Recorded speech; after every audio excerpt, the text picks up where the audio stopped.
like a lamb to the slaughter. You spoke not. Arise, Catholic faithful, rejoice and renew. Welcome, dear brethren, to this 30th day of our walk in this Lenten season, praying, fasting, giving alms, all led by the Spirit.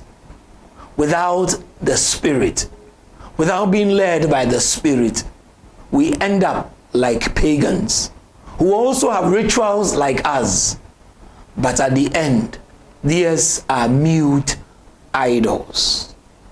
St. Paul in 1 Corinthians chapter 12, verse 2 tells us, as we have been reflecting in the past few days, you know that when you were pagans, somehow or other, you were influenced and led astray to mute idols. When we were pagans, or even as we act like pagans, we end up with mute idols. Yesterday, we focused on prosperity and how it has become an idol for many. In the days that are ahead, we shall look at a few more areas of idolatry that is plaguing us, that is plaguing Christians and Catholics alike, such that we, thinking that I have no God that I am kneeling before daily, that I am pouring libation to, therefore I do not have an idol. But indeed, we are no far from the ancestors who had idols that they worshipped. Today we reflect, moving ahead from prosperity to the idol of your image, your name, your brand, and things like that, that we try to emphasize or overemphasize, such that it has become our idols. The angel speaks to the church of Sardis in Revelation. You have a name to be alive, but in reality, you are dead.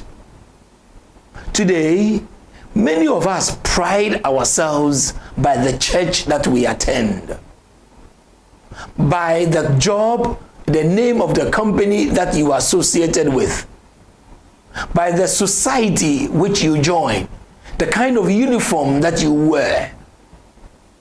These are but idols in our lives.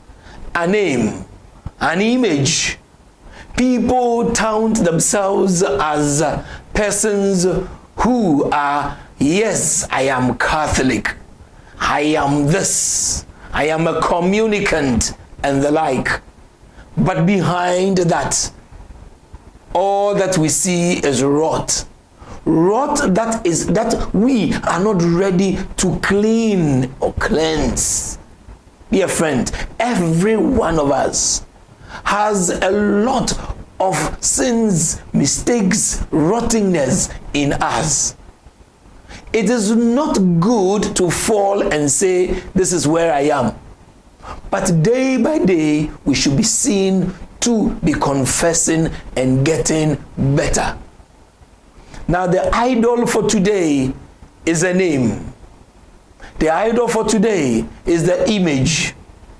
Everybody wants to put on their status an image that shows them smiling, after which they will go back and eat or put on that gloomy face of life.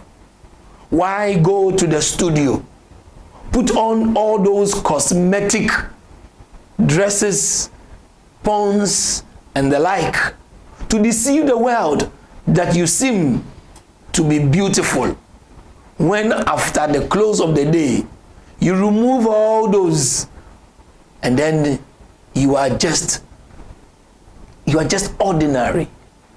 Where is our world going to? I do not say that dressing is bad. I do not say that it is bad for a woman or a man to put on nice clothing. But if that is all you have, if that is all that makes your integrity and dignity, then I am sorry, yours is a fake life. There should be something more dignity about your life than things that you put on. What is behind that picture? What is behind that image? People think you are this. People think that yes, he is a man of God. Yes, he is the president of this society. Yes, he is a member of this society. But what does God say about you? An image. Imagery is all that we have. Everybody, we are like billboards. To be righteously angry when someone slanders you or speaks ill about you isn't bad. But many are far more upset when this happens because it hurts your image. It is not about you. It is not about you, but about your dressing. But about your fake image that you have put out to people. Who are you? Who are you? Who do people say you are? And who do you say you are? How does God see you? Why put on an image? Who are you deceiving? This is another form of idolatry, where people like pagans are so obsessed about how they look, about what they wear, about where they eat, not what they eat, about buying expensive food and cosmetic, when indeed you are nothing. People are spending so much on their body, yet will not spend the same time and money on their soul. Footballers or people who love football spend 45 plus 45 plus 15 minutes watching football plus extra time. Yet the same persons to sit in church 15 minutes or 20 minutes, 30 minutes, 45 minutes, listening to a homily, they say it is too much. But your image. But you prefer to see that, yay, I have won, I have done this. Image is not your life. Who are you? Who does God say you are? Pagans are interested so much about what people say about them more than who they are. As St. Paul has warned us, when we were pagans, we gave in to mere idols. Many of us think we are Christians, but we are worse than pagans. It is my prayer today, on this 30th day of this Lenten season, that all of us will move away from merely carving a name for ourselves, but waiting that the name will be given unto us. People will give testimony and say, this man, this woman, this church is a church to be. This society is a society to belong to, and not you using advert, false propaganda, and proselytizing just to win people into your camp. And when they have come, you make them worse off than they were.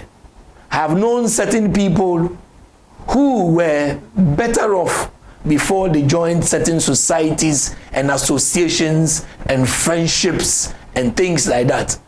Ever since they joined, they have become so mean. They have become so self-centered, and yet they pride themselves as belonging to this or that society. A name, merely a name on this earth, as you claim and want people to have, is not what will give you your salvation. If you want a good name, wait, when you are no more, the world will tell who you really were. God richly bless you, that you will live your lives for the good of society. God first, others second, yourself should be third. God richly bless you. Amen. Led like a lamb to the slaughter. You spoke not a word, you chose to be silent, though